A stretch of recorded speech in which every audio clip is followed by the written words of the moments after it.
Fox News alert now on a call for an intervention with President Trump. Senate Minority Leader Chuck Schumer urging the leaders of our intelligence agencies to educate the president on national security threats after he called them out on Twitter for contradicting him on Iran, North Korea, and ISIS in Senate testimony. Schumer writing this to Dan Coats, the Director of National Intelligence. I believe it is incumbent on you to impress upon him how critically important it is for him to join you and the leadership of our intelligence community in speaking with a unified and accurate voice about national security threats. Joining us now, Brett Baer, anchor of Special Report.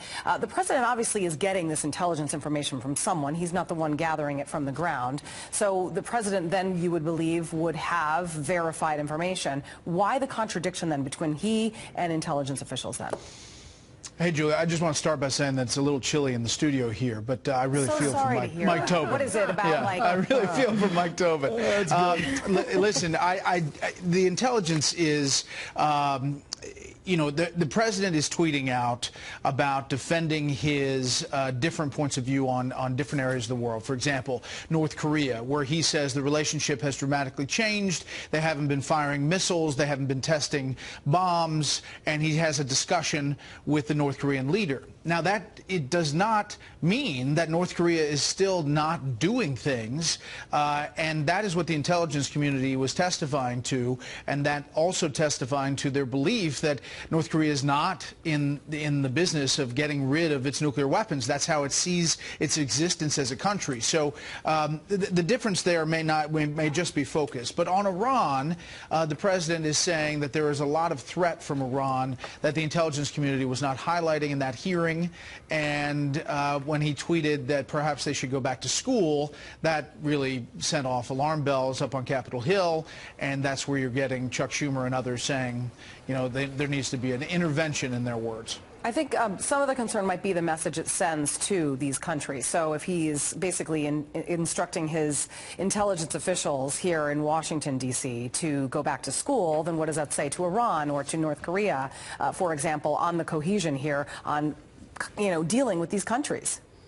I think it may be a matter of emphasis, and the president wants to emphasize that Iran is still funding terrorists like Hezbollah, terrorists throughout the Middle East, and is still a destabilizing force. The intelligence chiefs were asked specific questions about whether the Iranians are building a nuclear bomb currently, and the answer from Gina Haspel, the CIA director, was no. But that doesn't take away the threat from Iran. So perhaps it's you know, the emphasis here that the president is trying to highlight. I point you back to now Secretary Pompeo, who, as CIA director, said at the Reagan Defense Forum, when I moderated a panel, that the president was a big absorber of information, and that he did not see any time where he presented as CIA director intelligence that the president was not in the game, so to speak, listening and listening intently. Okay, I want to, first of all, go to President Trump insisting the U.S. relationship with North Korea is, quote, the best it has ever seen. You know, first of all, the relationship between the United States and North Korea is on a completely different playing field than it has in past administrations. There is something very strong to be said with the relationship with these two, considering this is the first time that a sitting president has actually sat down with Kim Jong-un, or Kim Jong-il. Right. And Kim Jong-un is playing the game well, and he is answering letters, and he has this relationship via letter currently with the president. They are setting up this next summit, which they will meet at again after Singapore. And from a standpoint of contrast to where the relationship was, where they would talk about nuclear war, yes, it's come leaps and bounds. And no, he's not firing missiles, and no, he's not testing nuclear bombs that we know of. But that doesn't mean they're stopping building out, and it doesn't mean they're stopping their aspirations to be a nuclear power. The president just has higher hopes for these negotiations and his ability to change their ways. All right, Brett Baer, thank you. This is the first time I've seen you, by the way, so I just want to say my prayers with you and your family. Thought of you through that whole thing. And everybody's doing well. Prayers have been answered, so it's great news. Great to see you. We're blessed. Thanks. Good morning. All right, negotiations resume today as a bipartisan group of lawmakers work on a border security deal that will avert another government shutdown. Senate Majority Leader Mitch McConnell urging the two sides to get together on this. A major sticking point, of course, funding for the wall. Here is something of what went on yesterday. Every dollar spent on ineffective proposal means one less dollar invested in measures that actually keep us safe. Comprehensive approach is necessary. An approach that includes technology, infrastructure, personnel, and physical barriers. We'll continue to support border security, but we're for smart border security. We need a wall, a physical barrier, where the barrier works. If the choice is between shut up or shut down, we've got to do our constitutional responsibility and avoid a shutdown. West Virginia Senator Shelley Moore Capito chairs the Homeland Security Appropriations Subcommittee. She's on the Bipartisan Conference Committee working on a deal right now. I want to talk to you about that deal behind closed doors. There's a lot of pressure right now on GOP Senator conferees like yourself, Roy Blunt, John Hoeven, Richard Shelby, to cut a deal with Democrats on border security over the next 2 weeks. Mitch McConnell says to get it done. As an insider who's been inside these bipartisan committee meetings, do you think it's headed in that direction? I think we're headed in the right direction. We had the meeting yesterday where we all really expressed the desire to reach a conclusion, to have Congress, the House and the Senate, work its will for the American people. And that means border security. There were a lot of doors left open on both sides, I think, enough that we can find the sweet spot with the president and others to be able to create barriers, technology, more people, more personnel, all the things that we agree on. I think we took a good step forward yesterday. We're not easily stopped or impeded, so we're going to keep working hard. The president tweeting this morning, and I'm going to read a couple of them. Large sections of wall have already been built, with much more either under construction or ready to go. Renovation of existing walls is also a very big part of the plan to finally, after many decades, properly secure our border. The wall is getting done one way or the other, with an exclamation point. Another, let's just call them walls from now on and stop playing political games. A wall is a wall. So we know where the president stands.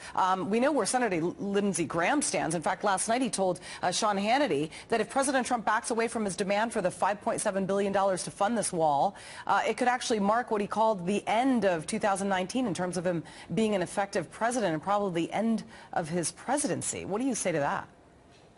Well, I don't think any one thing ends anybody's presidency. I think the president has been very, very firm on this because the data backs up the realization that walls and barriers do work. Where walls have been placed over the over 600 miles that we have, the influx of illegal immigration has gone drastically down. There are portions of Texas where people are flooding over 1,500 a night because we don't have any impediments, whether it's a wall, a levee, a barrier, vehicle gates, all of the different options that I would put under the category of a wall is very much needed there. The professionals have a 33-point plan. The Customs and Border Patrol, they know where they need physical structure, and we need to listen to them. Okay, so Democrats, as Graham put it, essentially are telling the Republicans to go to hell. Those are his quotes when it comes to getting any compromise on this wall. I want to talk to you about some more options on the table for Democrats to get a deal done, as McConnell says. One compromise Graham told Hannity that he would support in exchange for wall funding would be to give 3-year work permits to approximately 700,000 undocumented immigrants who were brought to the United States as children, of course, under the former Obama administration's DACA program. Will 3 years, do you believe, be enough to satisfy Democrats? Well, I would point out that one thing in all of the conversations we had yesterday, DACA, as it's called, was not a part of the discussion. I think that we need to focus on what's in the Homeland Security bill, my bill, which is, things like TSA and Coast Guard, but also, of course, the wall, Customs and Border Protection, what you do with detention centers and all those sorts of things.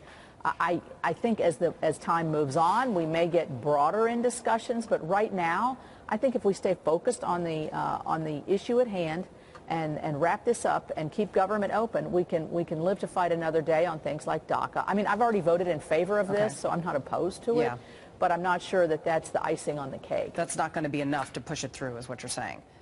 I don't think so. Okay. Well, let's talk other option. Graham also said people from 10 countries who have temporary protected status should have their legal status reaffirmed, but shouldn't be given a pathway to citizenship. A lot of people are concerned about, a path to amnesty, if you will. This would not necessarily mean, though, amnesty by rewarding those already in this country illegally, correct? No, I think there's a great, many of us, me included, who oppose amnesty or the pathway to citizenship. That's pretty clear. That's not going to happen. I think there's all kinds of peripheral issues around this. I think if we can settle the main issue, which is the border security issue, we can then begin to discuss, if the will of the conference is to discuss all these other issues, because other things thrown in are debt limit, budget caps, immigration reform. Those are issues that we could maybe look at later, but if we don't get the central issue buckled down, we're not going anywhere. All right. Senator Shelley Moore Capito, thank you very much for talking to us this morning. Good morning to you. Thank you.